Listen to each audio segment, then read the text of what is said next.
This episode is sponsored by Shutterstock.com. With over 20 million high-quality stock photos, illustrations, vectors, and video clips, Shutterstock helps you take your creative projects to the next level. For 30% off on your brand new account, just go over to Shutterstock.com right now. Rush, and use offer code GAMEBREAKER6. GameBreaker TV.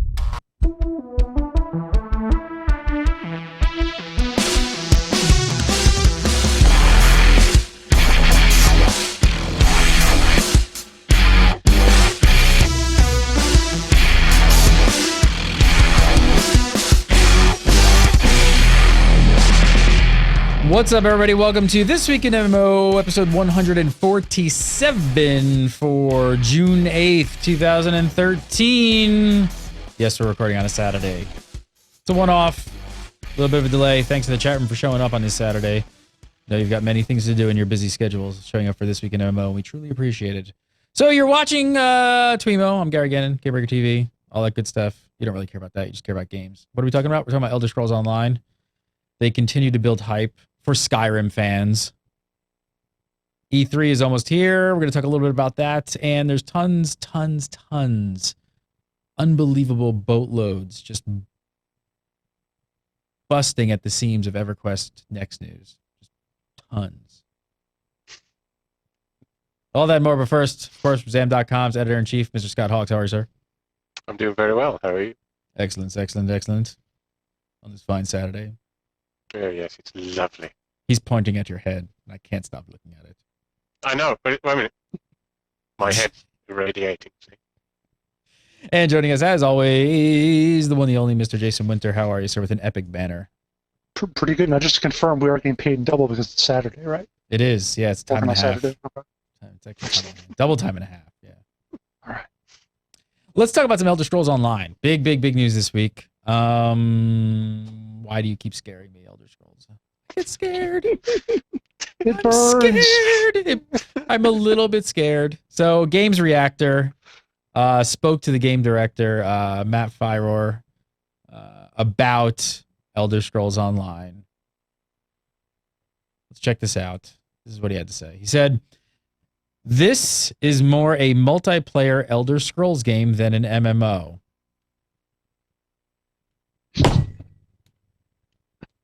We don't know what it is."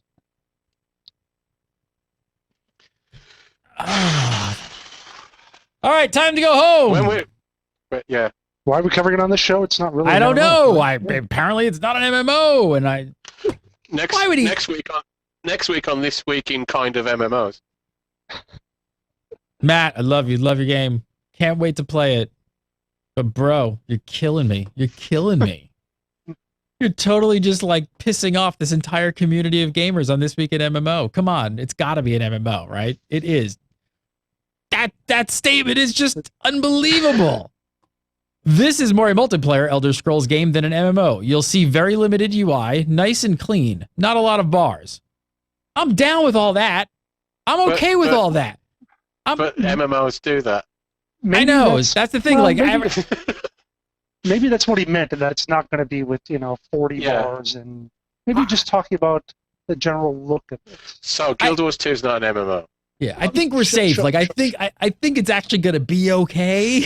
It's just that one sentence, man. Yeah, I know. It's if you take it out of context, it's just like, oh god, no. Let me keep going here. So he says, not a lot of bars. The combat system is very much action-based. No MMOs do that. They're all just tap target. Let's see. It's also soloable. Again, that never happens in an MMO. Yeah, that's pretty much MMOs. No. You can solo almost the entire game. We wanted to get Elder Scrolls players who are unfamiliar with online games and MMO terms to get in, play, and have fun, and get introduced to the multiplayer aspects. I'm kind of okay with everything else. Like, everything sounds good.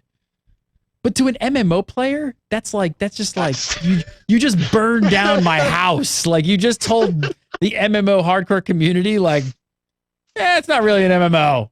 Screw you guys. We're making this game for these people over here. It's not for you. That's what's scary. And I don't think that that's what he means. I don't. I really don't. I don't at all think that that's where he's going with this. I think it is an MMO. I hope so. God, I hope so. Did all of you guys just kind of like die a little inside when you saw that first sentence? It's just a tiny. It was just like, oh, cool. I'm glad he brought the napalm along when he was doing that interview. It's good to just set fire to message boards. It's one of those where it's a quote. You understand why he's saying it. He's reaching out to people who are used to playing Skyrim and their RPG, and they're like, I don't like this MMO business. I want to play my, Skyrim. And he's saying, look, don't think of it just like it's an MMO. Like, it's going to appeal to you too. You're going to be able to play single player if you want to, and then we'll introduce you to the multiplayer aspects of it. But there's a single player experience in there for you. And I think you can communicate that message while not alienating the MMO crowd, who are going to be your real core hardcore fanatics waiting for this game, right? I mean, people watching this show and people who are true MMO players, like, they want a true Elder Scrolls MMO. They're probably Skyrim. I don't know. I think both messages can be communicated properly. This one really starts off on a bad foot. Now, that said, Skyrim sold something like 12 million copies. Sure. And yet, WoW only has 8 million players, so maybe he wants to make sure to get those people first, the Skyrim players, and then worry about the MMO guys. So, definitely. Okay. I'm okay with that. He's appealing to what is essentially the core base for the company. Right. Yeah. Exactly. That's what he's appealing to. That makes perfect sense. It's just you've got to be careful not to make the base that comes from the genre itself, the MMO genre, go, okay, I'm not sure this is for me then. You've got to it's something they've talked about when designing the game, making sure that they appeal. It's something that appeals to MMO fans and to single RPG fans. And you have to do the same when you're basically doing your marketing. You've got to make sure you appeal to both at the same time. And it's tricky, and it's very easy for a slip of the tongue or a slight phrase that's one way or the other to cause problems in your perception. Yeah, I mean, I would love to see. I mean, I have my fingers crossed that ZeniMax really does tap into that Skyrim crowd, because this could be one of those games, if they get this right. We always talk about the MMO ceiling of player base, right? And how a lot of analysts and things like that feel like it's topped out. They feel like the amount of people who are going to play an MMO has kind of reached its max and that there's no real room.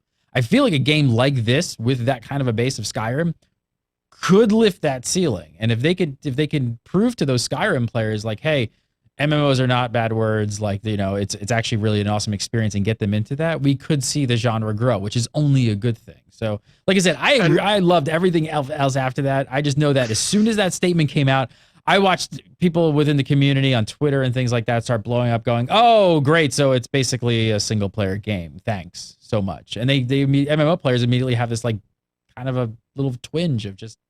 And the problem is there is a stigma attached to basically saying single player game in your MMO, even though most MMOs have a single player game firmly within them, because you say single player game and people go, oh, sweater.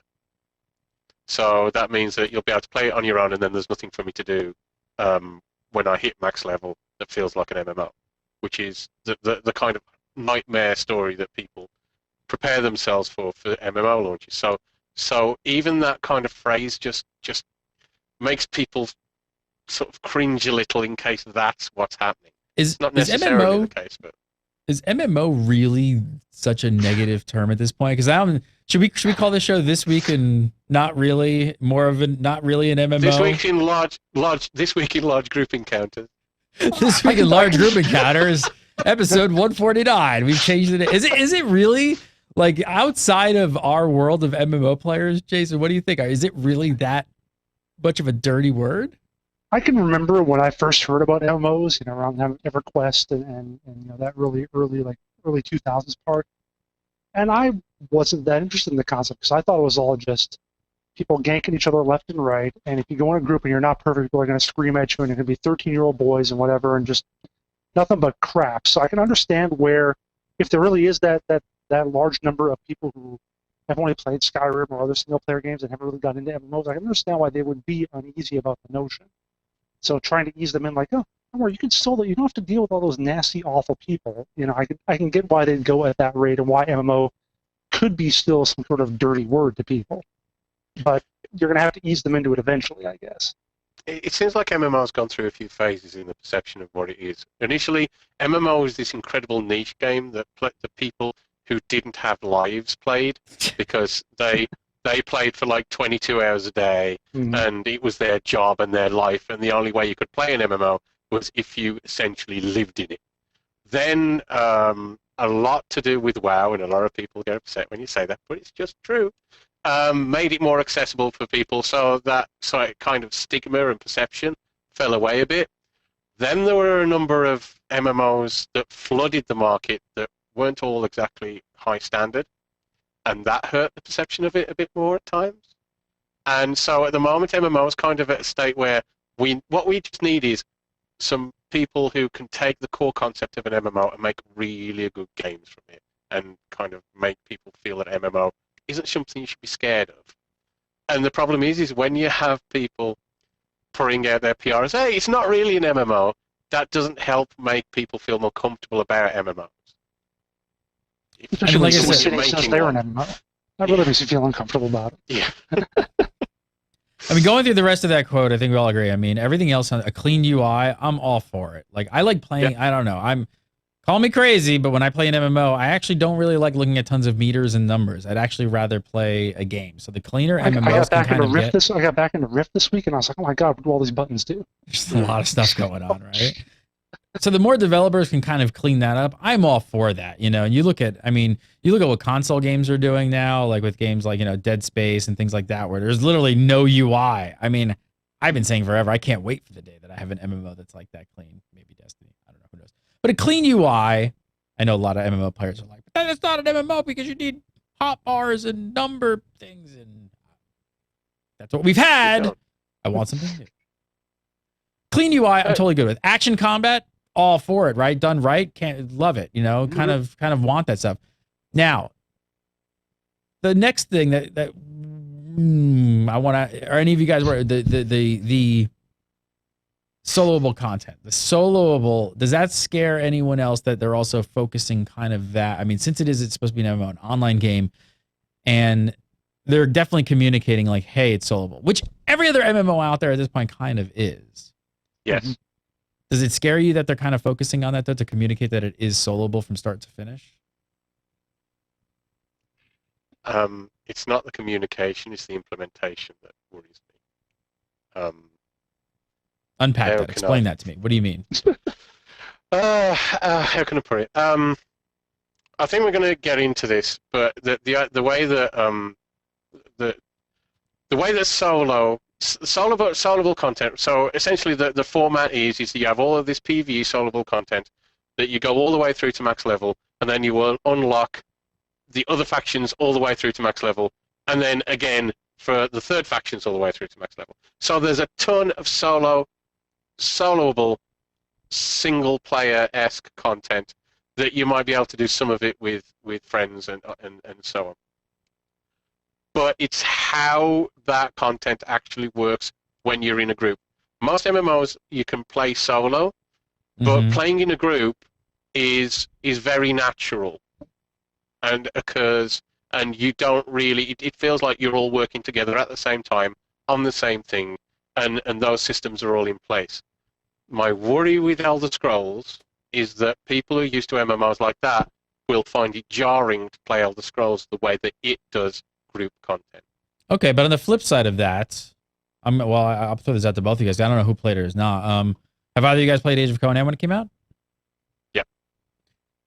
Most players who played AOC at the beginning kind of felt that the Tortage area, which for those of you unfamiliar, there was the starting area of Age of Conan had, I think was it levels 1 through 10 or 13? I can't remember. 1 to 20, wasn't it? What's 20? I can't remember the level cap, but basically you had sort of, and I know Elder Scrolls is not set up like this with a day and night thing, but you had a portion of the game that you played as an MMO with other people, and then when you wanted to solo, you went and you could do this solo content.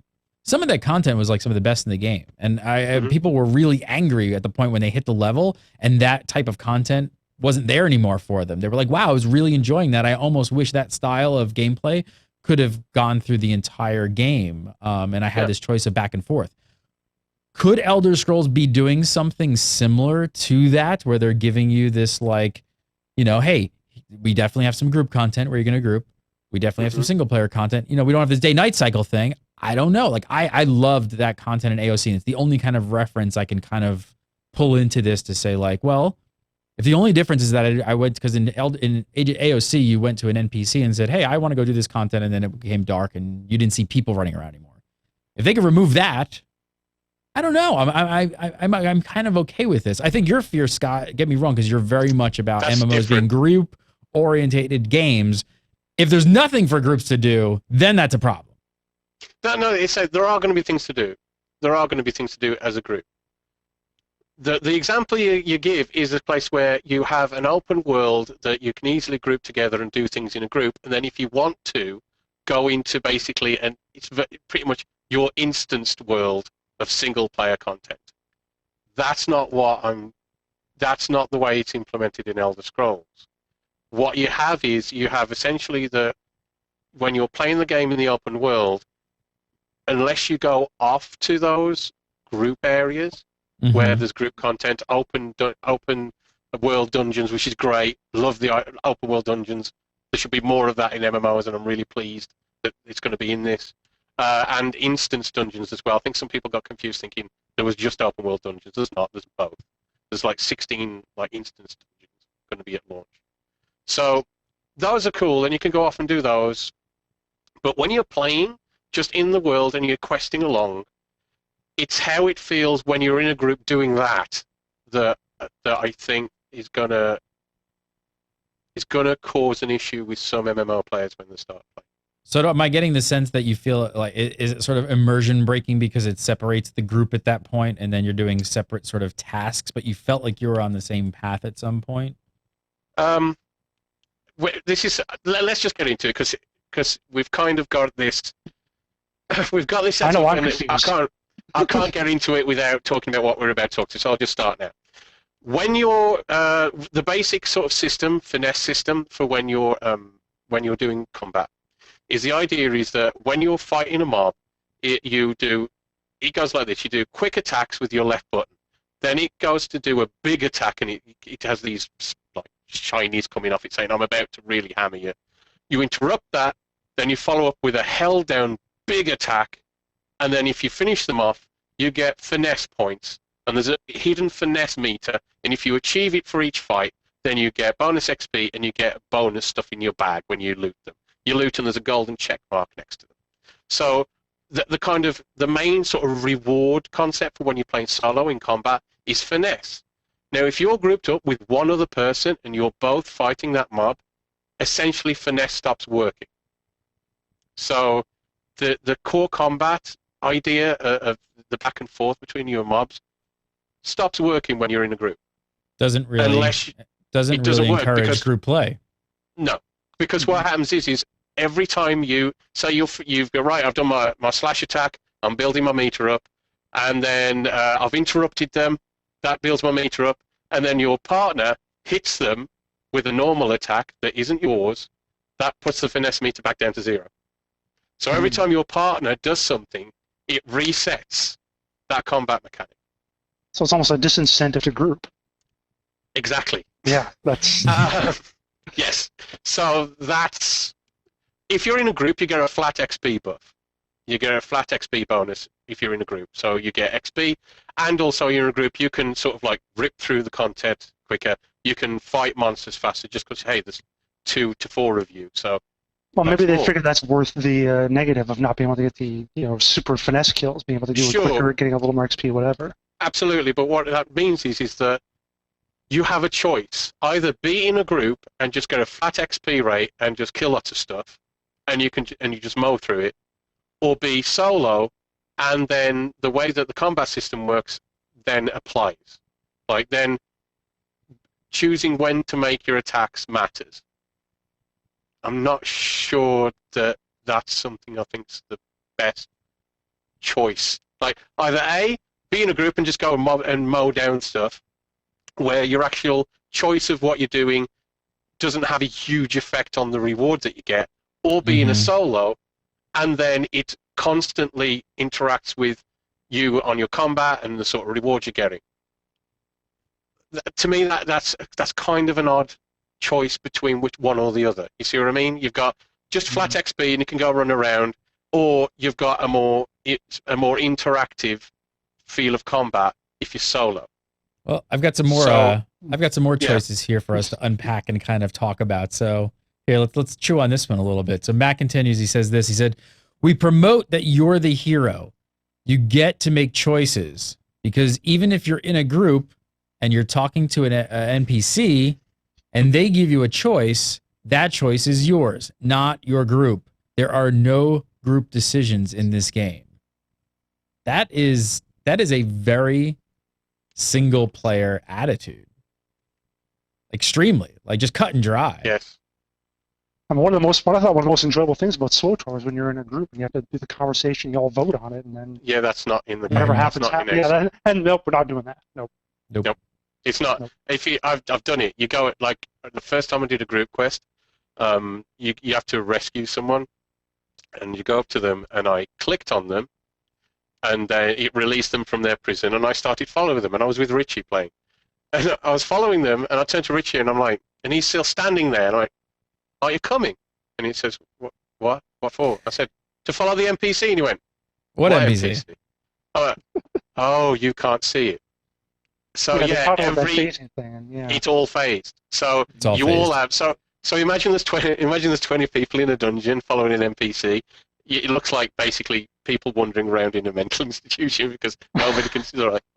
Like following an NPC around, but nobody can see them. So you've all got your own version of that NPC that only you see, unless it's an escort and protect quest. We were told. Then you will all be able to see it, because it'd be kind of like an area event that you all take part in.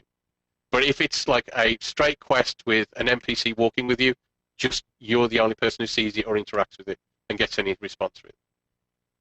Jason, do you think most players were sort of maybe anticipating something more close to, like you brought up, SWTOR? I mean, there in SWTOR, you had your class quests, and you got the final say on what your decision would be, but your group could actually still be involved with a dice roll and thing, that seemed to work out really well, and players really like that. Do you think that's what most people were expecting to come out in SO? Well, I mean, even any MMO where, Scott said you do when you have like a group escort quest, something like that, then it does show up, but I'm a little confused to like why would you go through the extra trouble of putting in the phasing just to do this, to make it that much more individual? Again, that does really sound like it's a single-player game and not an MMO, because the world itself isn't really alive. It's not like if you save the princess, she doesn't show up, or whatever, It makes my brain hurt. It's like trying to figure out multiple realities or something like that. It's like it starts to skirt into some of the stuff we talk about in the show all the time, and I kind of throw it out there, and it's kind of something, Matt's statement there, where this lie, I think, where the root of this, where it gets really tough for a developer, is that, again, they want everyone to be the hero, and that is where when you make that statement, that's where it all falls apart. Like when you want to make everyone the hero, you have to then make decisions based around that, like this. But other things kind of fall away. And I don't know. But there's going to be some other storyline thing where it's the big raid, and the MC is going to say, gather 10 of your friends to do this, to take this down. That's the only way we can beat him. But I'm the hero. Why do I need 10 people? Where are these all people coming from? It's when you go from saying we need heroes to a hero. Like you can make that distinction. You can say we need heroes. Like this is so dire. We need a lot of people to do this. But because you're going for a very specific narrative thread where you're the person that Molag Bal has taken the soul from us, we talked about that at length, and so it's your narrative thread, then if you're making that choice, it does make it very difficult then to try and make it work. But what I would say is as say we talked about Star Wars: The Old Republic, at least with that, you can all be on the same part of very easily on the same part of the quest at the same time. without having to really micromanage what each other's doing. Because what you find yourself doing in Elder Scrolls is you'll be like, oh, okay, where are you on this? Are you at this part of the quest? That is okay. All right. That is I'll go back and do that. That is extremely. That's bad enough in games where you don't have NPCs at different phases and whatever.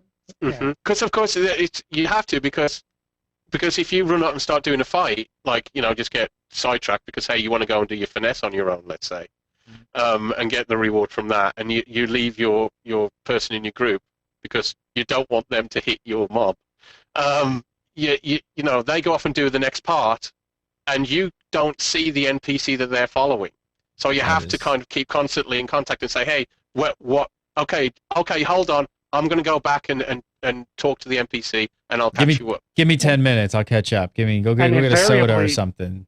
Invariably, you're going to be with your buddy, and you're going to do the escort, and he doesn't, and then 5 minutes later, he's going to get the escort quest. You have to do it all over again. Exactly. So, that's extremely frustrating. I mean, now, we have more to dig into here, but with all of this, now I'm leaning much more back towards are they really making kind of much more of a single player game? They're really, really, really focusing on the Skyrim player, and the stuff that we're used to in an MMO just isn't going to be there. Like it's just not going to be done that way. It's going to be there, but Matt's description in that article is actually much more accurate than one might think at the start. Because what you've got is you've got this very single player idea through your open world, and then there's going to be areas where you can go off and do your MMO stuff. So when you're running down just questing, it feels very single player. So for people who want that single player experience, it's like a huge highway wide gap space for you to go and do that in, without your MMO interfering on it, is the way it feels so far. And then when you want to go and do dungeons and go into open air, open dungeons, that's going to be there, but it's not like you're going to be forced to group up at any point. And the idea of finesse, apparently the thing of finesse is it's going to be the dungeons where you're going to get that in groups. Like finesse will start going ding ding ding ding when you're in groups and they're throwing tons of mobs at you specifically for you to mow down as a group, and then finesse will start to trigger. They said that was specifically the choice they're going for, that dungeons would be where groups would get finesse. Outside of dungeons is where solo players are going to be getting finesse. And the XP buff from grouping is your trade-off. All right, well, Matt continue with this. Maybe this will make us feel a little bit better. He said, we really want players to meet in World. Make it a little more organic, because meeting people in an interface isn't always much fun, though we do allow it. But we've public dungeons. I guess we have public dungeons where you go in, and so do other players. But they're not instances; they're actually in there with you. Okay, so this is positive. Public dungeons. You've actually said, Scott, you've kind of you sound really positive about the public dungeons. Yeah, more games should have this in there. Yeah, it's great. Like the idea that you can go into an area, and those sorts of areas you can get in trouble. Like you can get into problems if you run across big mobs that you can't take care of, and you need help from people around you, and everybody can chip in. The downside of it is if you haven't got it controlled well enough and balanced well enough, then you've got 150 people in the same area mowing down mobs like they don't exist, and it just becomes a big zerg. And so it's getting the balance right. But if you do it right, to me, I love the idea of public dungeons. I used to love playing them because it adds some spice to it, danger, and you do meet people. When you're in trouble and somebody comes along and it genuinely matters, it does build that sort of social thing. You go, oh, thank God you were here, and that helps build those bonds. But yeah, so social dungeons, yeah, I'm all for. I think the open dungeons are really good. Jason, what do you think of the public dungeon idea? I'm just trying to make out how are they how do they differ from like just a zone with a bunch of stuff in it, or a cave, right? Like a lot of players may not understand. Like, how are they just different than just going into like a random or cave? Or something like one of the ore zones in Guild Wars 2. Yeah, there are these big, huge boss things, the encounters that you have. How's a public dungeon really different from that? It's basically think of an instance dungeon without an instance. So basically, everything in there is going to be something that requires 4 or 5 people to take down, that sort of thing. Yeah, in certain parts of it. Well, that's what I'm saying. It's a lot more intricate. But what it basically, the idea is when I spoke to Matt, the idea is that I guess it's kind of part of the way the adventure zones are sort of seen is that you can go in and there'll be some stuff when you first get in there that you'll be okay maybe as a single player, and then if you start going deeper in, it's going to get tougher and tougher until eventually you're going to need help to get through it. And so those open dungeons are meant for groups, but there's no sort of like you hit it and then you zone in and then it's just a set number of people allowed in. It's just, it's there for people to explore, and it's going to be tough. And you might go in there on your own, and then you say, "Oh, I need help," and bunches of you will stick together as stuff starts popping around you that could be problematic. So I like the idea of getting down to the bottom of a cave, it could be a cave, it could be a castle, it could be wherever, this open dungeon, and then needing help to kind of fight your way out and all that sort of thing. I guess it does remind me a little bit of the, I forget what they were called, Adventure Zones in City of Heroes, I think, something like that, where they were supposed to be kind of tougher areas that you needed people around for. But I guess to me that was just like another zone that had somewhat nastier monsters. It didn't seem like... This is more enclosed. Yeah. The concept is just like more enclosed. Okay, drinking game, here we go. Everquest players who went into will be completely used to these. Like raids, open raids, things like that, where you can get lost in dungeons and, screaming train as like people come running out, things like that. Cobalt train! There's a lot of, and you can have maybe competition for getting to a boss and all that sort of thing. I don't know if they're going to have that in the game, but I like the idea of open dungeons. I think that you can have a lot of fun. It has a different flavor to dungeons. Yeah, I think they're really cool. And just to clarify, so people out there, just so you know, as a side note, they do have instance dungeons as well. So it's not like they don't have those. Those will be in SO as well. This next statement here, I think, kind of confirms something. I'll read the quote first. He says, if you are in trouble and a player comes and helps you, or you see a player that needs help, even if you're not grouped, the game treats you if you were. It shares full experience, the rewards. You're encouraged to meet people, but you're not required to. Again, very positive. And again, unless you want finesse, then you're not encouraged to help. Yes, exactly. I didn't even think of that. I was just about to say that. There were times I was trying to practice finesse and see what rewards I could get, and I was standing there. I'm like left, interrupt. Okay, here comes the power attack. Somebody walks past, hits it with an attack, and okay, I've lost that again. Right, let's try with the next one, and then someone comes along and does it again. You're like, can everybody just leave my mobs alone? Because you want the finesse. Man, is this really going to make it to launch? The more we talk about finesse, it's a worry. But the thing is, it seems to be a design choice.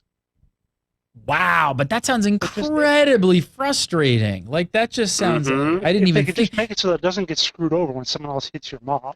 Yeah, if you could like separate finesse, so it's for you individually on what you do.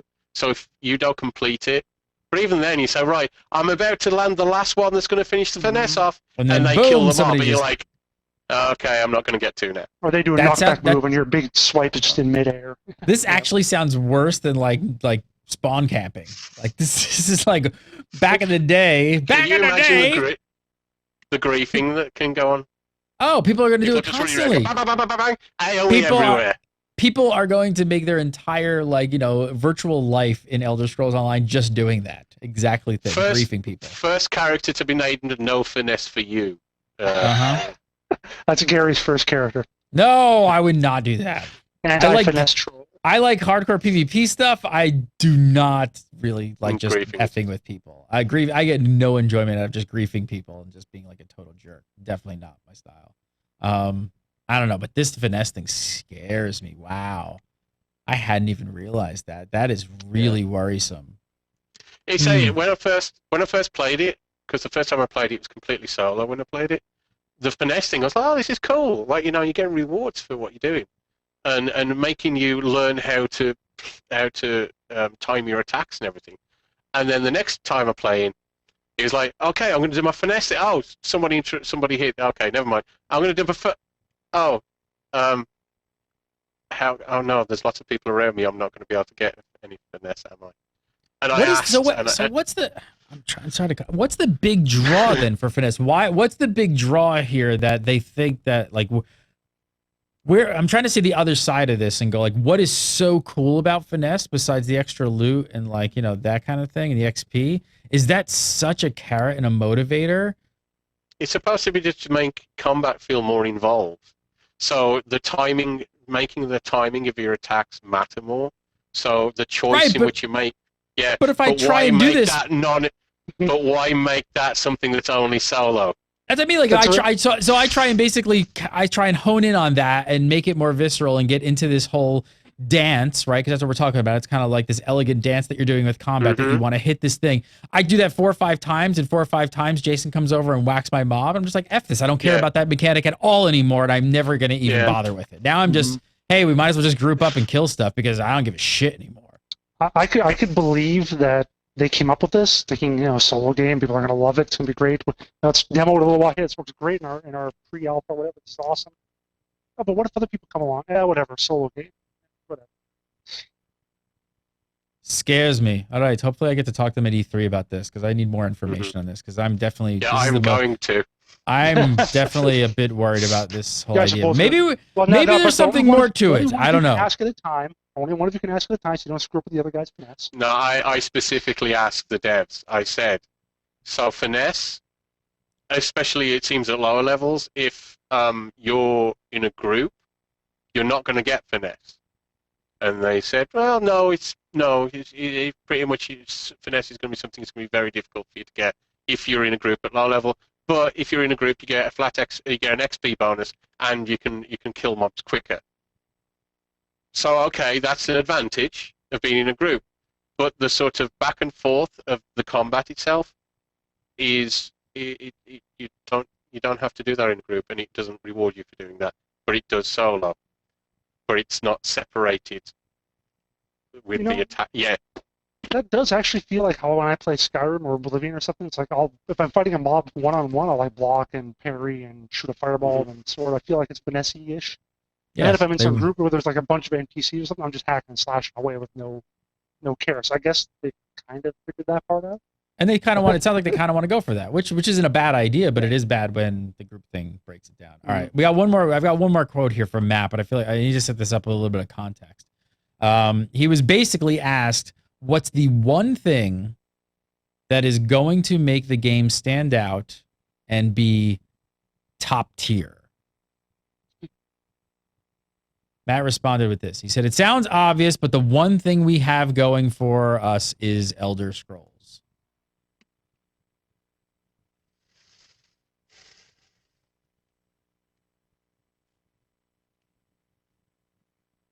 I feel like I read that, and all I had to do was change Star Wars out of that. But actually, you read it from him like a year ago when I first talked about it. That was he said. I know, but this is what let me keep going because this is what everyone thought about. They were like, "It's Star Wars. This can't fail." And I'm not saying Star Wars is a failure. It's not at this point, but let's be honest, it's a pretty damn rocky road. So, and I don't think it's what they expected. That's for sure. I'm gonna move on. Can I move on? Should I move on? Does anybody want to comment on that statement, or should I? What I'd say is this is someone who it's obviously he's speaking directly to Skyrim single player RPG. He's specifically doing that, but you've got to know that that's not. You got to know that's not being done in a vacuum. You know what I mean?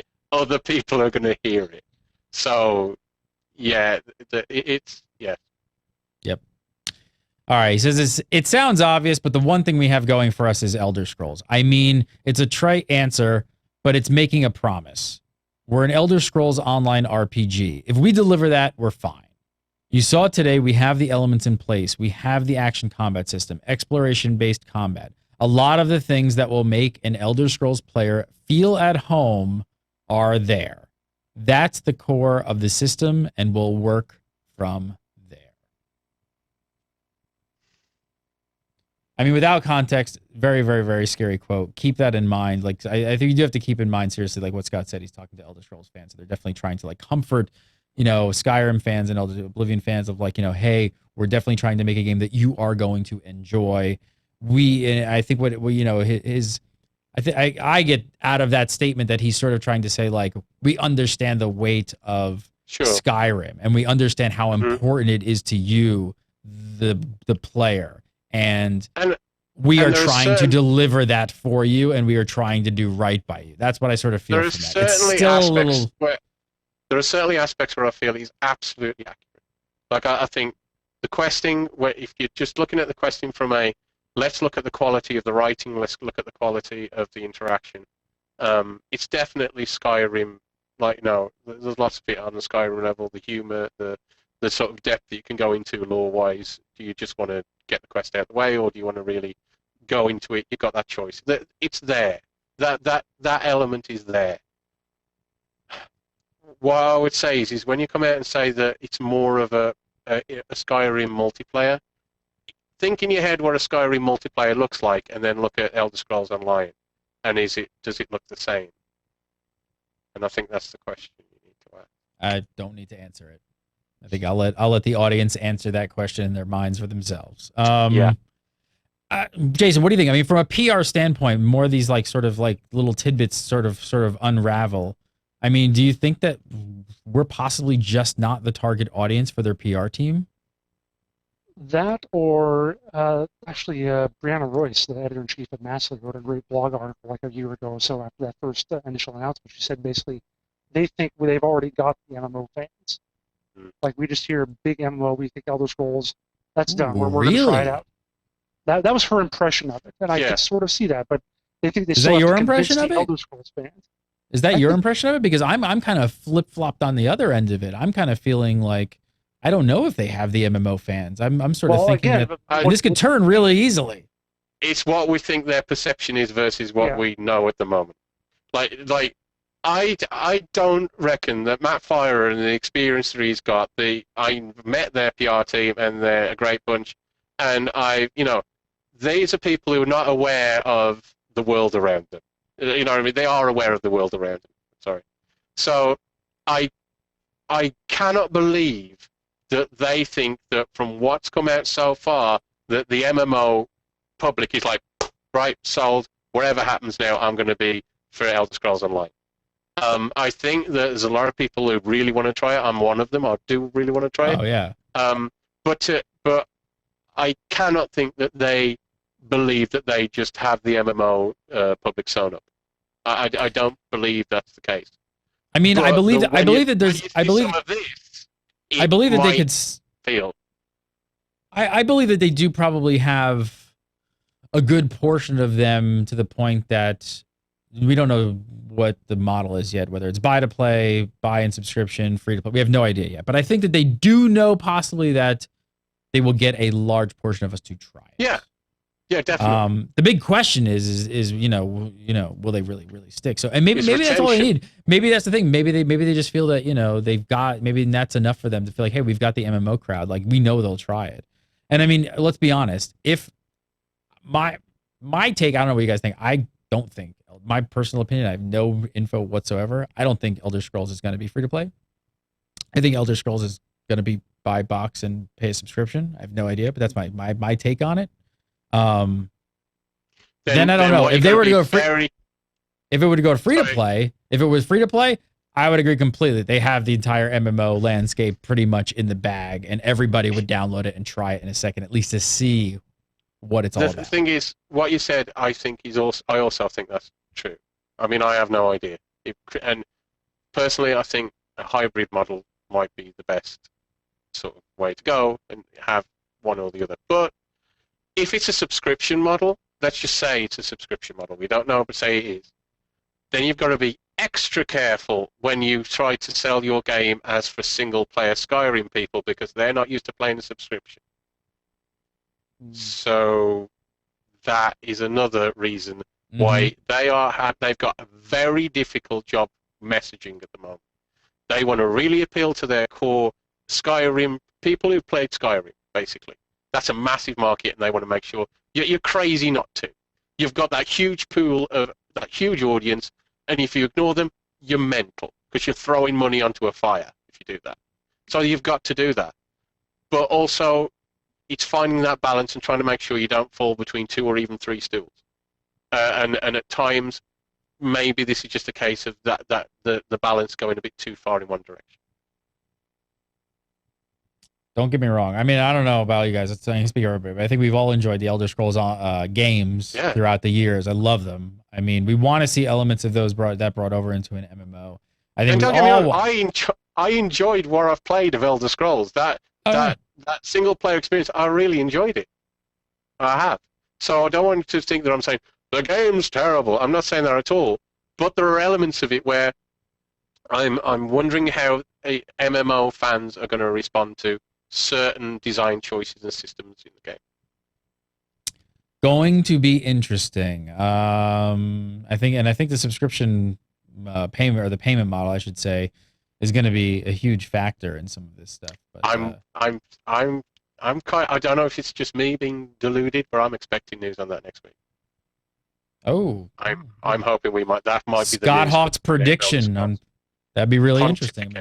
Wow, we'll have a whole lot to talk about then when that happens. What's that, Jason?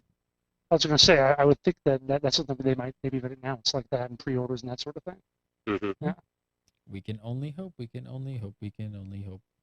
All right, I want to talk a little bit about E3, but really quick, I want to tell you guys about a great deal going on Audible. Have you guys checked out Audible yet? Have you checked out Audible? Audiobooks? Yeah. Listen to audiobooks on your iPhone, your Android, your iOS device, your electronic device. Got to go check it out. You love free stuff. Everything's free to play, right? Everything's going free to play. Everybody loves free stuff. Go on over to audible.com/gamebreaker. Use that URL. Going to get you signed up, get a free 30-day trial, and get yourself a free audiobook. Some confusion. I think people were asking me about, like, you have to pay for the service. You do, like, so after the 30 days, if you like Audible and you want to keep it, yes, there's a monthly fee, but they actually give you credits depending on the tiers. There's all different tiers depending on how much you listen to. So it's like, I don't have it in front of me, but, you pay X number of dollars per month. It gives you like 1 credit. You pay a little bit more, it gives you 2 credits. And then you use those credits towards books. So essentially, like, you're buying a book a month, buying 5 books a month, buying 10 books a month, things like that. So that's what I did. So I'm going through the George R. R. Martin books. Yeah, well. It's a great deal. I wish I'd gone a tier up, and then I would have had the 3rd book already, and then I wouldn't have been a gibbering wreck with having flashbacks. Yeah, all Game of Thrones books. So here, I'll show you. Right, you go over. So just go up, use that URL, sign up, and you're going to get a free account for 30 days and get yourself a credit towards a book. Some books are, some books, depending on what they are, might be more than a credit. But there's so much good stuff on here. So book 1, Song of Fire and Ice, 1 credit right there, 33 hours and 50 minutes. That's just book 1. Most of them are on here. Book 2, book 3, there's book 2, book 4, book 5. So many. The Neverwinter series, I highly recommend that as well. The Neverwinter series, all the R.A. Salvatore stuff is awesome. The World of Warcraft stuff is great too. There's a couple of World of Warcraft books. Definitely check those out. Lots of really good fantasy and sci-fi stuff definitely on there. So go to audible.com/gamebreaker. Got to use that URL to get the free 30 days and the free book. Download the app, get it on your iPhone or your Android, whatever you got, and start listening to something awesome tonight. So check it out, audible.com/gamebreaker. All right, so the Electronics Entertainment Expo, or E3, as we like to call it, is kicking off next week. Scott Hawks and myself will basically be there in Los Angeles. It's in my backyard. It's only minutes from this studio. It's basically the conference for, big reveals. We're going to see the PlayStation 4 there, as well as the Xbox. Yay! As well as the Xbone. Xbox is really getting a lot of crap, huh? For a good reason. I think everyone, this isn't the writing's on the wall on this one, but I think the messaging at E3 from Microsoft is going to be just a little bit different than what we heard last time. I think they're going to... I'm expecting a 40-foot wide banner with the word games scrolled across it. Yes, games. Oh, that's great. Games in huge, 9,000 font, and then on the bottom, and some TV. So that'll be and a dog. With it crossed out by somebody in the last minute. Oh, no, don't even mention. Don't even mention. You guys don't care about consoles, do you? No, probably not. So PS4 is actually looking kind of cool for MMOs though this year, but there's definitely going to be MMOs there.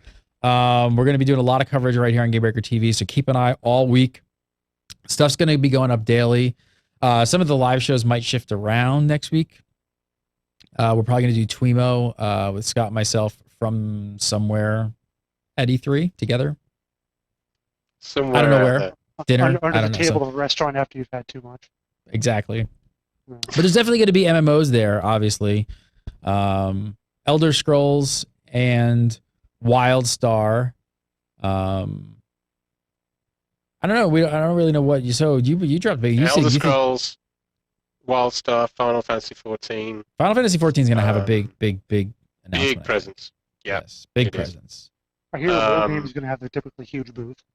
Of course, It's of going to be course. yes, and typically huge, shall we say, surrounding events as well. Yes, they're going to be Supposedly there. they're in force. announcing a title for PS4. They're announcing a console title. Yeah. Console for console. Okay, maybe not PS4. Mhm. Let me ask you guys. So, Scott, you just dropped a bomb. You think that your prediction is that Elder Scrolls Online is possibly going to release payment info? Jason, what do you think WildStar might show? Any idea? I don't know that they're going to go to that extent. I mean, they seem a little more under the radar, a little more subtle, and you know, again, not that it's the same thing, but it's convention's never been a big NC soft, and I tend to think more of like ArenaNet and even like this stuff like when City of Heroes or whatever was under their banner. It's not a really big thing, so I think they're going to be more, like I said, a little more quiet about it. I don't think You they're think gonna so? have You don't? anything really huge. You don't think the WildStar hype train is starting to build up enough that players are just like, it's now maybe time to kind of do something a little bit bigger, a bit of an announcement.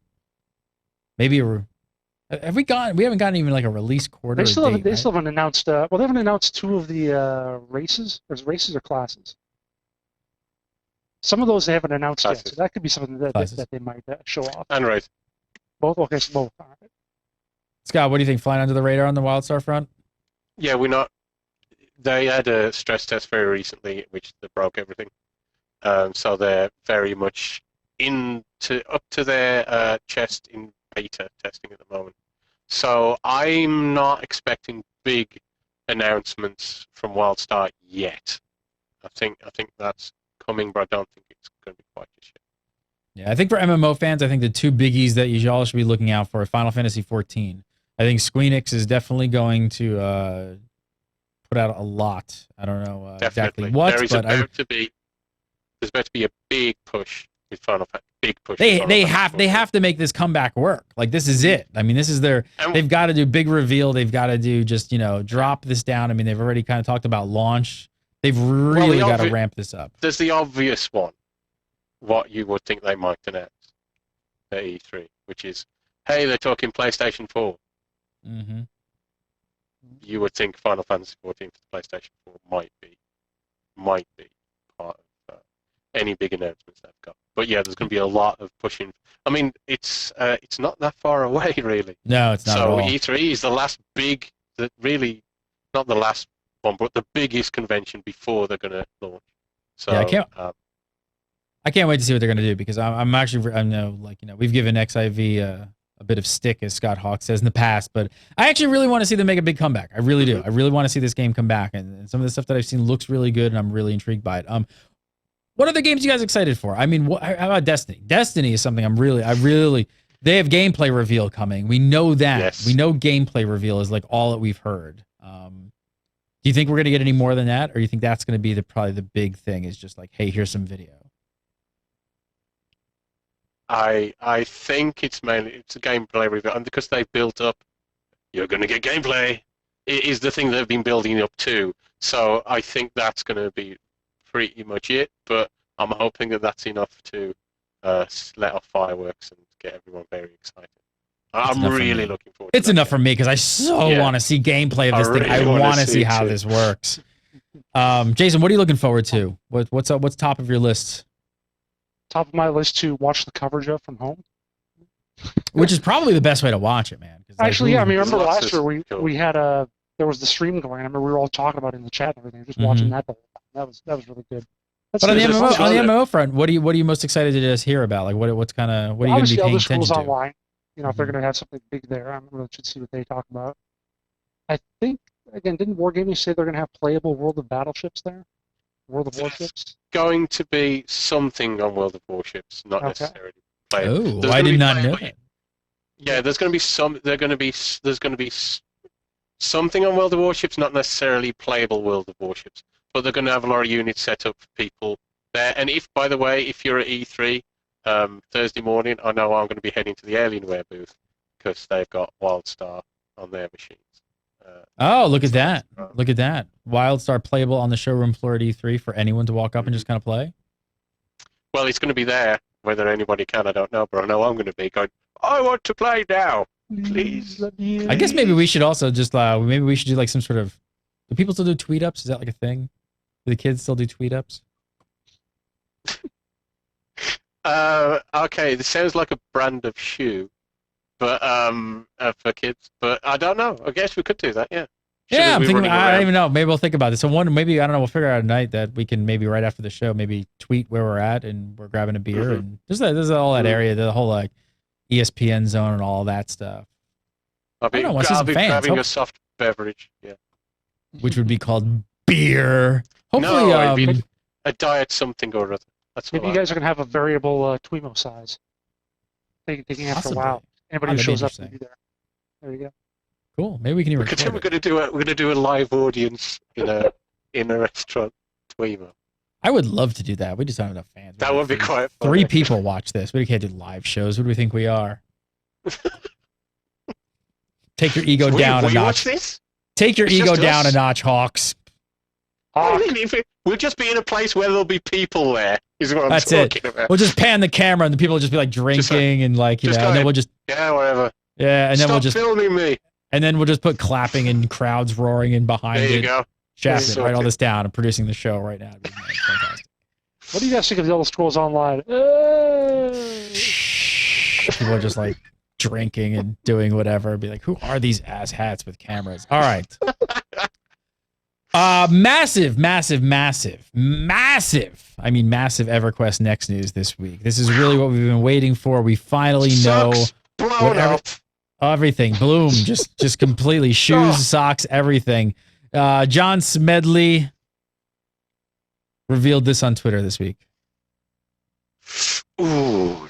No, it got to pan down. Got to go. Can you pan down on that image? 'Cause that's the best That part. sound. Yeah, when see, that's there you showing go. down to it- That is even better. This I was is gonna say, when actually you show it much down to more his crotch, interesting. You know. This is. We started in our chat. Actually, I thought we were possibly going to write an article on dissecting everything on his desk. We didn't even know if this is his desk, but we just assumed it. But it's actually more No, it interesting looks like than it. the Doesn't look yeah. like it's there. I don't know. I'm just going to assume that is That's an John art. Smedley's desk. That's an art designer's desk. Nah, that's John Smedley's Sorry. desk. Be quiet, Hawk. So he's got Catwoman. He's got Harley Quinn. He's got we've got a unicorn there. That's good. Is it normal? Like, is it normal to have that much crap on your desk? Do you guys have like that much kind of crap on your desk? I have a lot of crap on my desk, but it's nothing to do. It's nothing to do with like models and stuff. It's just, oh look, here's the 1,500 things that I'm working on at the moment. Not like That in looks. front of my, not like right in front of my computer like that, because I'd probably knock it all down half the time. I got stuff around and on the hutch and whatever, but right there. It's a lot of crap. I guess you need It's a lot of inspiration. And if people were thinking that this is some sort of E3 teaser, unfortunately, I don't know. I don't think you're going to hear anything about EverQuest Next at E3. No. So you've got Live SOE. coming You got the Sony conference coming up in Las Vegas in August. SOE Live. That kicks off on August 1st. He actually mentioned that about SOE Live in the tweet. So I don't really think anything is going to come out of the E3 arena for at least on the EverQuest Next front. So 2013, finally the year we actually learned what this stupid game is actually all about, huh? Well, he did add some other tweets after that with some more information in them about EQ Next. So the next one was a picture of a sandbox, and the one after that was a picture of a roller coaster with an X through it. So we now know Rails on rails. going to be Get it? sand Sand. and no roller coasters. No I think roller that's No what he coasters. roller was coasters saying. in EverQuest? Oh, screw it, I'm not playing that. I'm think not that playing was games it. on roller coasters. Tropico has roller coasters. But here's Bit the of a thing. theme park No, for you. But honestly, that sends a really strong message as far as like, something we talk about on this show all the time. I mean, Scott, you and I are kind of saying we've been kind of looking for a non-theme parkish MMO for a really long time. I'm excited that a big AAA company like SOE is getting behind doing something like that. So we're gonna get obviously theme park out the window. Sandbox MMO coming from Everquest next. I mean, that's kind of confirmed. It's definitely going to be something like that, or maybe some sort of hybrid in between. But I was thinking it was going to be a hybrid, but now with his latest thing of tweet of having no rails, that much more to me leans to where like no theme park whatsoever. Blow the world up, sandbox. That's what he wants. SWG 2.0. I just saw we say what sword and board SWG with tight Arcade as programming. Well. Arcade E3 as well. Yes. Oh right. Gonna check that out. Yeah. Sorry. Back to EQ next. Yeah. I want to see this game so bad, and I just revert back to the EQ fanboy that I am, deep buried inside, underneath all of the cynicism that I've grown over the years. And I see EQ next, and I think it could be sandbox. You can have massive effects on the world around you, player-created content, player-created items and tools and things like that, quite possibly. And it looks like a modern MMO, and it's in EQ's universe type world. Please let it be fantastic. I'm going to be there my life drooling. I was going to say, I think it is going to be a little more user-friendly than your typical cutthroat, hardcore ganking kind of sandbox, because they are going to spend a lot of money on it. Yes. They're going to have to attract a little wider audience than the straight-up hardcore, got to play 14 hours a day to win kind of crowd. Completely agreed. I don't think you'll lie. I think most sandbox even fans out there kind of want what you're describing. Like, the masses, there are a couple options out there for that really hardcore sort of player base, but it's kind of small. So yeah, I think you're right. Jason, what do you know? Are you expecting a 2014 release, or do you think it's going to be Titan 2.0?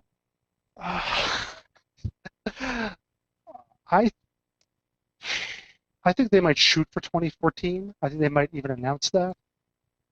But it wouldn't shock me if they decided to say, if they get to around the end of 2014, they're like, it's not ready yet.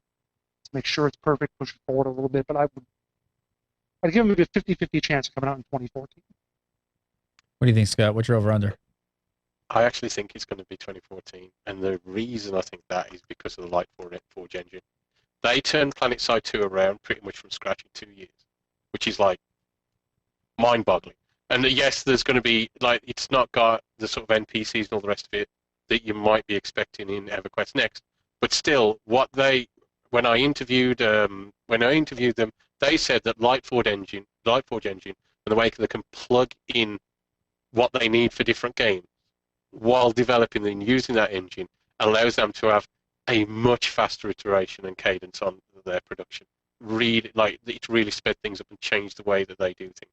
So I actually think they're going to announce beta in early to mid 2014, aiming at end of 2014.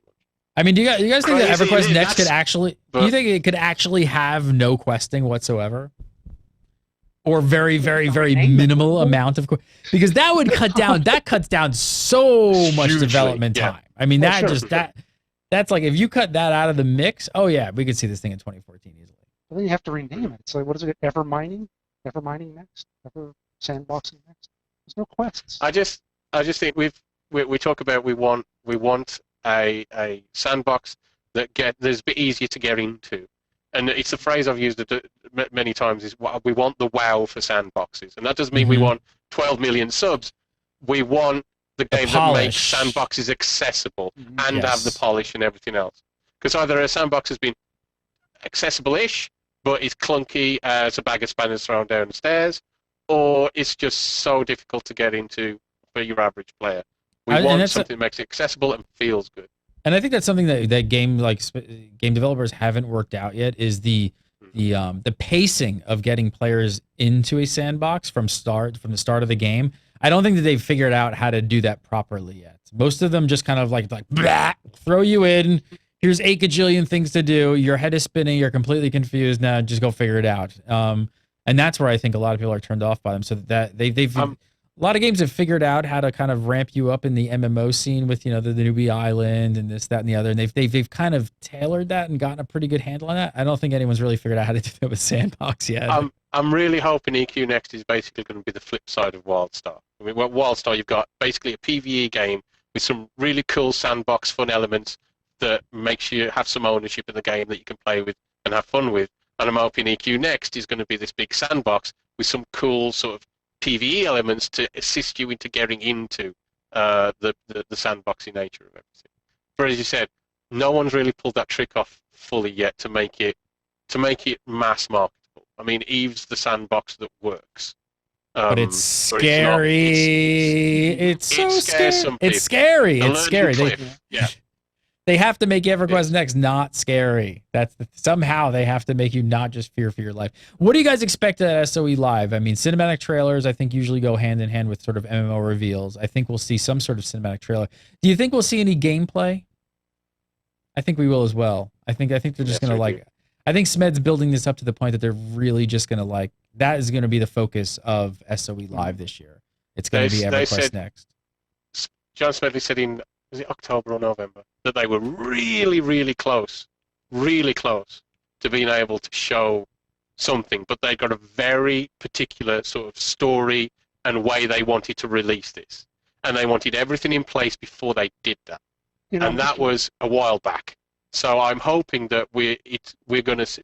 I will be amazed if we don't see gameplay. And they've shown, we've seen pictures of developers with their mouths agape at the videos of the game and showing them the game. So I'm hoping that we're going to have similar responses as we're sitting in that hall at SOE in August. If I remember too, in January, didn't Smedley say something like, you're gonna get something on EverQuest Next, something not quite a beta, but something different, and we were all like, what does that mean? So what the heck does that mean? I guess we'll probably find out a lot. He's Smedley, I understand. He's doing his ringmaster thing, and he's very good at it. But I expect more than a video, and than a video of just cinematic. That we've been looking at for like 2 years. Yes, well, that's not the game. That picture of that face isn't even from this version of EQ Next. Well, they gotta include him. It's not real. They gotta include that guy with the poopy shoulders. He's not their version of the new version of. I mean, that was 2 or 3 games ago. I was going to say that was so long ago. I think they're far beyond that. All right. Talking about EVE Online, I want to talk a little bit more about EVE Online, but real quick, I want to tell you guys about Shutterstock. If you guys have not checked it out, go over to shutterstock.com, sign up today, and you're going to get yourself 30% off on a new account. If you guys need stock footage for a project, or if you need, vector artwork, icons for your website. If you have a website, everybody's got a website now or a blog, and you want to kind of take it to the next level and have some really good looking design, you're probably not a designer. I'm not a designer, that's for damn sure. But we usually get to put some stuff up that looks pretty slick. And this is exactly how we do it. We go over to Shutterstock and we grab artwork and images and icons and buttons and all kinds of stuff over here at Shutterstock. I'll just type in icon sets. Let's just see what they have. Icons. These icon set. There's just tons and tons and tons of stuff. You can just filter it. I'm actually in the footage section. That is actually moving footage. Oh, look at that guy. Yeah, he's going to make an appearance soon on something that Gamebreaker might be doing because he was cute. He's a robot. And he's green. So, but yeah, you need icons for something. You come over. You can't make all this stuff. You just come over and you download it. And the one thing I love about Shutterstock, by the way, you know what I do love? There's different tiers, like we were talking about before. There's different tiers of Shutterstock. And you can just download stuff every day, depending on how much you set up your account for. So they don't nickel and dime you. It's not oh, pay this much for this one, or if you want this one or this one. It's you just set up an account.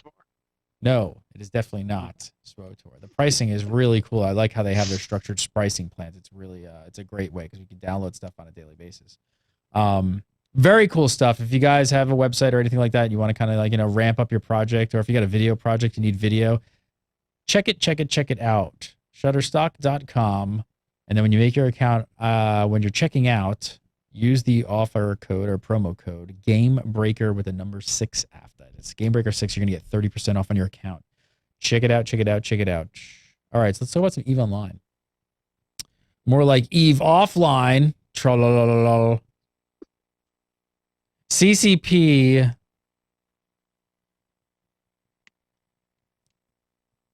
was hit with a DDoS attack on Sunday, June 2nd.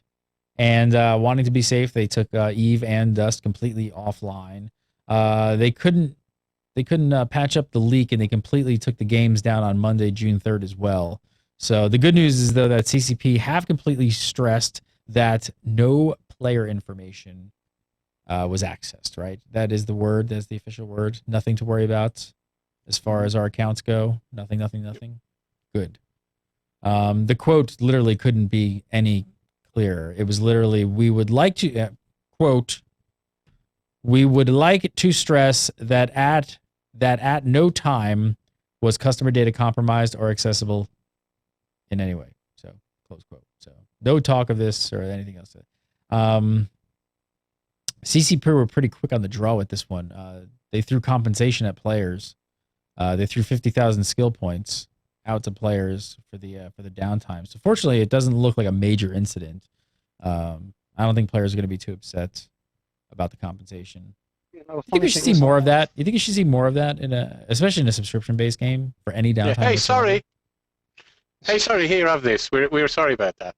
Nice that seems like a nice thing to do when people are paying you to play the game and then they can't.